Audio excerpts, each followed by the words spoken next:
আটকে দেওয়া হয়েছে গাজার উদ্দেশ্যে মানবিক সহায়তা বহনকারী জাহাজ ম্যাডলিন।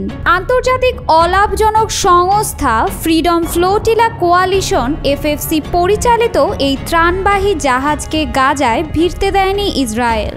এই জাহাজে রয়েছেন অন্তত 12 জন আন্তর্জাতিক কর্মী, যাদের মধ্যে আছেন জলবায়ু আন্দোলনের সুপরিচিত মুখ গ্রেটা থানবার্গ এবং ফ্রান্সের ইউরোপীয় সংসদ সদস্য রিমা হাসান। ক্ষুধার্ত গাজাবাসীর জন্য নিয়ে যাওয়া ত্রাণ আর সাহসিকতার দিকে তাকিয়েছিল পুরো বিশ্ব। তবে ম্যাডলিনকে এভাবে আটকে দেয়ায় বিশ্বজুড়ে ব্যাপক প্রতিক্রিয়া তৈরি হয়েছে। কাতার ভিত্তিক সংবাদ মাধ্যম আল জাজিরা এবং ব্রিটিশ সংবাদ মাধ্যম দ্য গার্ডিয়ানের প্রতিবেদনে উঠে আসে এমন তথ্য। ক্ষুধার্ত ফিলিস্তিনিদের জন্য ইতালি থেকে জাহাজটিতে করে ত্রাণ আনছিলেন 12 সাহসী মানবাধিকার কর্মী। গাজার ক্ষুধার্ত মানুষের অন্ন কেড়ে নিয়ে ম্যাডলিনকে এখন আন্তর্জাতিক জলসীমা থেকে ইসরায়েলের আশদাদ বন্দরে নিয়ে যাওয়া হচ্ছে। এই ঈদে জামা জুতো অ্যাকসেসরিজের ডিসকাউন্ট। আন্তর্জাতিক সংগঠন ফ্রিডম ফ্লোটিলা কোয়ালিশন, যারা কয়েক বছর ধরেই গাজায় ত্রাণ পাঠিয়ে আসছে, গত 1 জুন শিশু খাদ্য, ওষুধ এবং খাদ্যপণ্য নিয়ে সিসিলির কাটানিয়া বন্দর থেকে গাজার উদ্দেশ্যে পাড়ি জমায় ম্যাডলিন। লক্ষ্য ছিল গাজাবাসীর দুর্দশা তুলে ধরা ও অবরোধের বিরুদ্ধে শান্তিপূর্ণ প্রতিবাদ। স্থানীয় সময় রাত 3টায় হঠাৎ করেই ইসরায়েলি নৌবাহিনীর একটি ইউনিট শায়েতেদ 13 অভিযান চালায় ম্যাডলিন জাহাজে। যাত্রীদের হাত তুলে বসিয়ে তারা ঘোষণা দেয়, ভয় পেও না। তবে পরিস্থিতি খুব শান্ত ছিল না। সামাজিক যোগাযোগ মাধ্যম এক্সে ইসরায়েলের পররাষ্ট্র মন্ত্রণালয় থেকে বিষয়টি নিশ্চিত করেছে। ওই পোস্টে জাহাজটিকে সেলফি ইয়ট বলে উল্লেখ করেছে ইসরায়েলি মন্ত্রণালয়। তারা লিখেছে, তারকাদের বহনকারী সেলফি ইয়টকে নিরাপদে ইসরায়েলের উপকূলের দিকে নিয়ে আসা হচ্ছে। ফ্রিডম ফ্লোটিলা কোয়ালিশনও জাহাজটি ইসরায়েলের দখলে যাওয়ার তথ্য নিশ্চিত করেছে।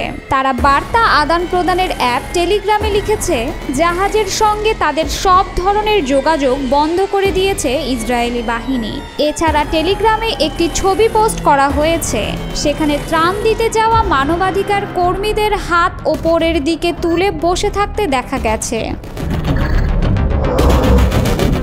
এই জাহাজে ছিলেন ফরাসি ইউরোপীয় সংসদ সদস্য রিমা হাসান এবং আল জাজিরার সাংবাদিক ওমর ফাইয়াদ। যাত্রাপথের শেষ দিকে একাধিক ড্রোন ঘিরে ফেলে জাহাজটিকে। সাংবাদিক ইয়ানিস মাহমাদি টুইটে লেখেন, আমি একজন সাংবাদিক, মানবিক সহায়তা কভার করতে এসেছি, কিন্তু এখন গ্রেপ্তারের অপেক্ষায়। এই ঘটনাকে আন্তর্জাতিক জলদস্যুতা আখ্যা দিয়েছে council on American Islamic relations. সংস্থাটির নির্বাহী পরিচালক নিহাত আওয়াদ বলেন, গ্রেটা থানবার্গ এবং অন্যদের সাহসিকতাকে আমরা সম্মান জানাই। এখন সময় বিশ্ব নেতাদের ন্যূনতম মানবতা দেখানোর। ম্যাডলিন জাহাজে মোট 12 জন মানবাধিকার কর্মী আছেন। তারা হলেন সুইডেনের পরিবেশ বিষয়ক আন্দোলন কর্মী গ্রেটা থুনবার্গ, ফিলিস্তিনি বংশোদ্ভূত ফরাসি নাগরিক ও ইউরোপীয় পার্লামেন্ট সদস্য রিমা হাসান, জার্মানির ইয়াসেমিন আচার, ফ্রান্সের ব্যাপটিস্ট আন্দ্রে, ব্রাজিলের থিয়াগো আভিলা, ফ্রান্সের ওমর ফায়াদ, পাসকাল মৌরিয়েরাস, ইয়ানিস মোহাম্মদি, তুরস্কের সুলাইব ওর্দু, স্পেনের সার্জিও তোরিবিও, নেদারল্যান্ডসের মার্কো ফন রেনেস ও ফ্রান্সের রিভাভিয়া। ইসরায়েলের পররাষ্ট্র মন্ত্রণালয়ের ওই পোস্টে সুইডেনের পরিবেশ বিষয়ক আন্দোলন কর্মী গ্রেটা থুনবার্গ সহ অন্যদের বিরুদ্ধে ক্ষোভ জানানো হয়েছে। এতে অভিযোগ করা হয়, এ মানবাধিকার কর্মীরা গণমাধ্যমকে উস্কে দেওয়ার চেষ্টা করছিলেন। শুধু প্রচার পাওয়ার উদ্দেশ্যে তারা এই কাজ করেছেন। গাজা এখন রীতিমতো মানবিক বিপর্যয়ের কেন্দ্রে পরিণত হয়েছে। ইসরায়েলি বাহিনী এখানে ত্রাণ ও মানবিক সহায়তা প্রবেশ করতে না দেয়ায় তীব্র খাবার সংকট দেখা দিয়েছে। জাতিসংঘ গাজাকে বিশ্বের সবচেয়ে ক্ষুধার্ত অঞ্চল হিসেবে ঘোষণা দিয়েছে।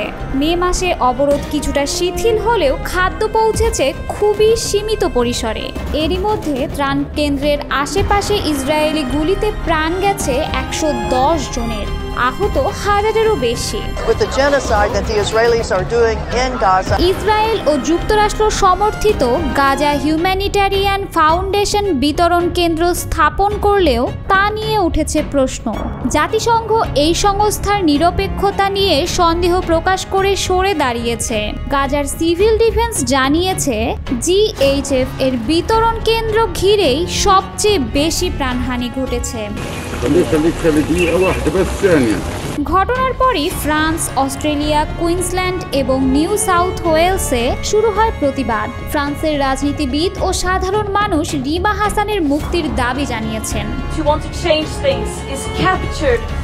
জাতিসংঘের ফিলিস্তিনি অঞ্চল বিষয়ক বিশেষ প্রতিনিধি ফ্রান্সেসকো আলবানেজ বলেন, ম্যাডলিনের যাত্রা শেষ হলেও মিশন শেষ হয়নি। প্রতিটি ভূমধ্যসাগরীয় বন্দর থেকে নতুন জাহাজ পাঠানো এখন নৈতিক দায়িত্ব। একটি প্রতীকী মানবিক অভিযানের ওপর এমন দমনমূলক হামলা কতটা ন্যায়সঙ্গত সেই প্রশ্ন এখন বিশ্বজুড়ে।